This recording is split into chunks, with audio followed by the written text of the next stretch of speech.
Vis ta vie en lien, un nouveau souffle est à portée de main.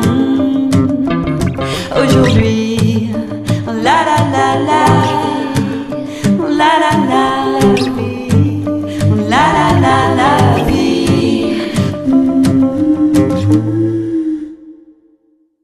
Claudie, j'habite à Avignon, je suis mère de famille. Donc on a une famille recomposée, nous avons 5 enfants.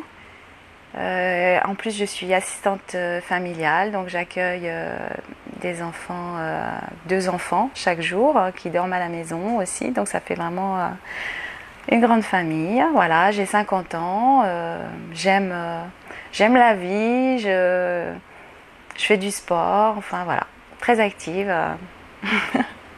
Tu peux nous raconter ta démarche autour de la santé et de l'alimentation? Oui, c'est quelque chose qui remonte à longtemps. Voilà, à l'âge de 28 ans, j'ai fait une maladie assez grave qui s'appelle rectocolite hémorragique. Et donc là, j'ai ressenti profondément que ma guérison allait passer par ma façon de m'alimenter. Donc après avoir passé par plusieurs hospitalisations, des traitements allopathiques assez lourds. Voilà.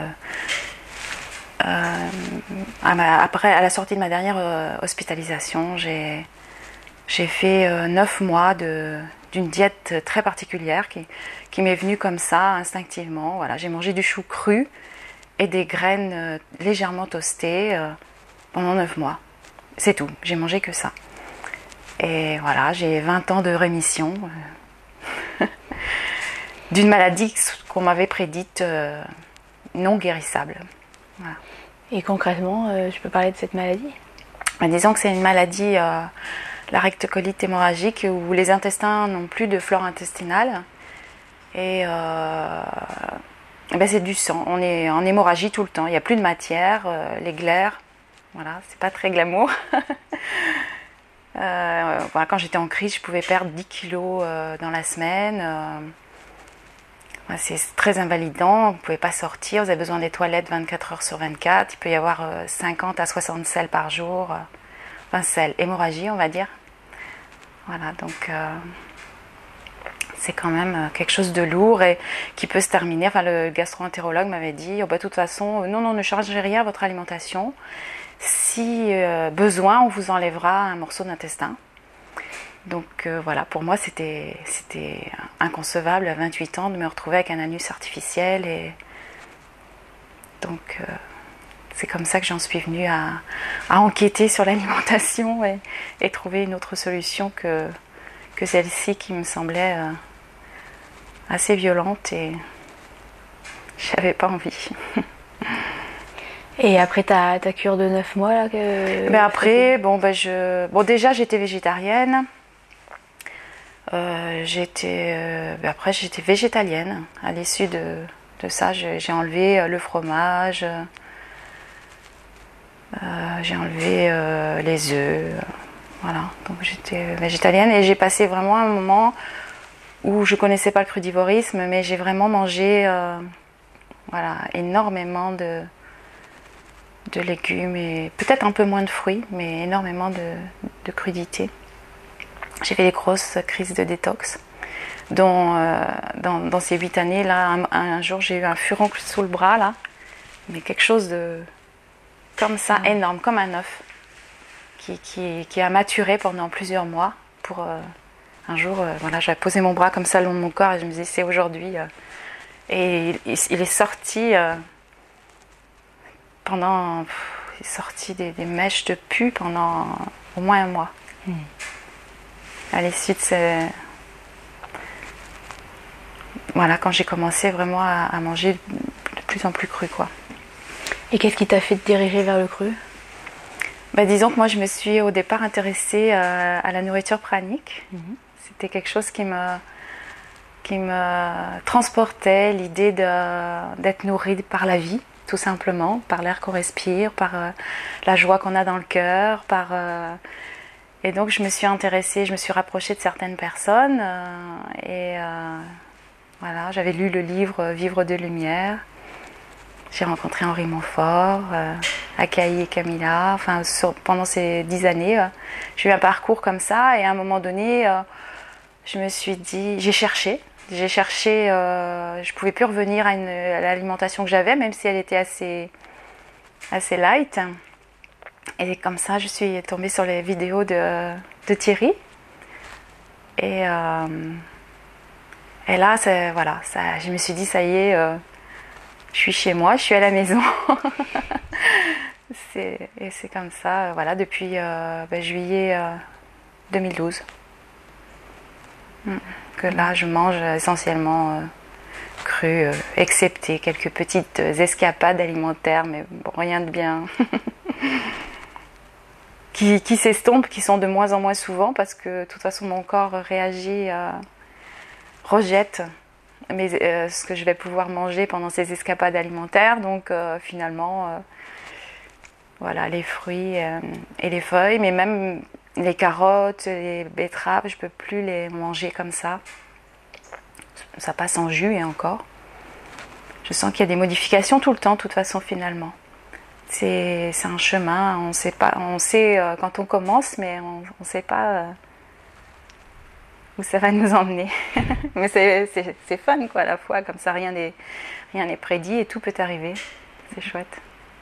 Et quelle différence tu as vue en adoptant cette alimentation crue?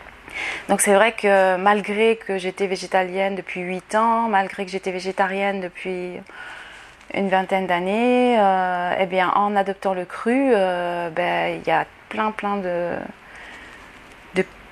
petits embêtements physiques que j'avais qui ont disparu après avoir commencé au bout de 6-8 mois. Donc qu'est-ce que j'avais? On va faire la petite liste. J'avais des cystites à répétition, j'avais des herpès à répétition. Alors les cystites, ça pouvait être assez souvent, hein, je dirais une dizaine par an. Les herpès, je pouvais en avoir 2 par mois. Bon, j'étais contente quand j'en avais qu'un par mois. Qu'est-ce que j'avais d'autre? J'étais très très sensible à la lumière. Donc cet été, j'ai pratiquement pas porté de lunettes de soleil. Aussi au niveau des humeurs, vraiment la stabilité des humeurs, ça c'est vraiment chouette. Qu'est-ce qu'il y a d'autre? Pas de bouffée de chaleur.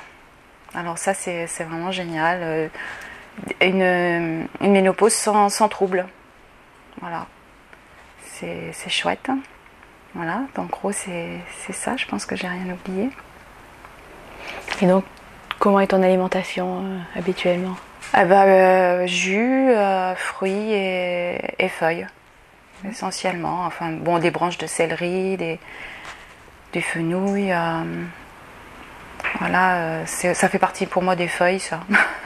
C'est pas des racines, donc c'est des feuilles. Donc voilà, donc dans ma journée, en principe, le matin, je me lève. Je fais mon eau citronnée, donc froide en été et chaude en hiver. Ça me fait du bien quand je me lève. Et puis après, le jus, je le fais vers 10h. Et puis après, midi, soit c'est une quantité de fruits assez... Voilà, pour que je sois bien calée, ou une salade. Il n'y a pas de... C'est en fonction de ce que je ressens. Et puis dans la journée, j'ai toujours mon 4 heures, mon 5 heures, ça dépend, soit avec encore à nouveau un jus ou des fruits. Et puis le soir, voilà, ma grosse salade de feuilles, concombre, tomates, poivrons. Alors c'est sûr que l'été c'est plus facile, l'hiver ça va être plus feuilles, choux, salade, voilà. Et ça me convient très bien. À un moment donné, j'avais un gros problème pour stabiliser mon poids, mais là j'ai repris du poids. Je me sens mieux parce qu'autrement je descendais en dessous de 50 kg, je devenais très très maigre et ça a duré au moins 1 an, quoi. Je n'arrivais pas à stabiliser mon poids et là, voilà, c'est stable. Donc ça c'est bien aussi, ça me rassure. Je me sens nourrie comme ça. Est-ce que tu as vu la différence sur ton énergie, ton dynamisme? Oui, Super. en plus, je dors moins parce que j'avais ça aussi. J'étais quand même hypersomniaque. Donc ça, j'ai besoin de moins d'heures de sommeil. Donc il y en a qui ont besoin de dormir plus, mais moi, mon souhait, c'était d'améliorer, d'avoir plus d'heures de veille dans ma journée. Et ça, ça a été quelque chose d'appréciable. Et puis, je me suis remis au sport parce que je voulais tester un peu mes capacités physiques. Et voilà, je suis super contente. Je fais du vélo, de la marche à pied, du trail, de l'escalade. Voilà, j'ai une vie active, quoi. Je suis pas une en sous-régime. Non, pas du tout. C'est chouette. Moins de courbatures après une grande randonnée. Moins essoufflée, même si l'entraînement n'est pas très régulier. Capacité respiratoire qui s'en trouve améliorée, ouais. C'est chouette. Et tu fais découvrir les jus un peu autour de toi et puis auprès d'enfants, non, peut-être? Oui, mes enfants, oui, les enfants que j'accueille, parce que je suis famille d'accueil. Nos amis, voilà. Oui, j'ai un réel désir de développer ça maintenant que j'ai suffisamment d'expérience sur moi. Je sais à peu près de ce quoi je parle, de ce dont je parle, parce que voilà, j'avais besoin d'expérimenter quand même suffisamment de temps sur moi pour pouvoir m'engager après auprès de celui qui a envie de découvrir cette voie. Et là, je me sens disponible, j'ai envie de créer une association, voilà, donc on verra bien. Tu sais un peu ce que tu voudrais faire dans cette association? Oui, déjà de créer un réseau, parce que la première chose quand on passe à cette alimentation, c'est il faut quand même une certaine quantité, donc ça a un coût, si en plus on veut s'orienter vers des produits sains, des produits bio, donc ça finit par faire exploser. Au début, je faisais vraiment exploser mon budget alimentation. Donc là, je me suis tournée vers des producteurs, vers des groupements. Donc voilà, l'association, ça sera déjà, elle va partir sur ça. Puis après, en fonction du désir et le groupe qui va se constituer, on verra. J'ai déjà fait des ateliers jus, même avec des enfants. Qui ne mangeaient pas d'épinards, qui ne mangeaient pas de céleri, qui ne mangeaient pas de plein de choses. Et en définitive, avec les jus, ils étaient contents. Et les parents, ils étaient avec des grands yeux écarquillés. Comment ça, mon enfant, il mange des épinards, il mange des céleris, il mange... Alors comment t'as fait passer ça en fait? J'ai fait passer, c'était marrant, parce que quand j'avais mis des fruits d'un côté et j'avais mis plein de feuilles d'un autre côté, et je leur avais dit vous choisissez un fruit et vous choisissez des feuilles. Donc c'est eux qui sont allés vers le fruit et les feuilles, forcément comme la consigne, il fallait mettre des feuilles, donc ils ont choisi des feuilles. Et il y avait même un petit garçon qui disait ah oui mais toi t'aimes pas ça, Bou, tu vas pas aimer. Enfin, et puis je dis mais non, faut pas que tu dises ça, là on est en terre inconnue, on est des aventuriers et vous allez voir ça va être fun. Alors ils étaient tout excités d'être dans cette terre inconnue, comme des aventuriers, à découvrir. Alors, je les ai bien amenés avec toute cette énergie-là, et c'est passé. Ils voulaient finir les pichets avant de partir. C'était... Non, ça c'est super bien passé. Et les parents, ils étaient super contents parce que...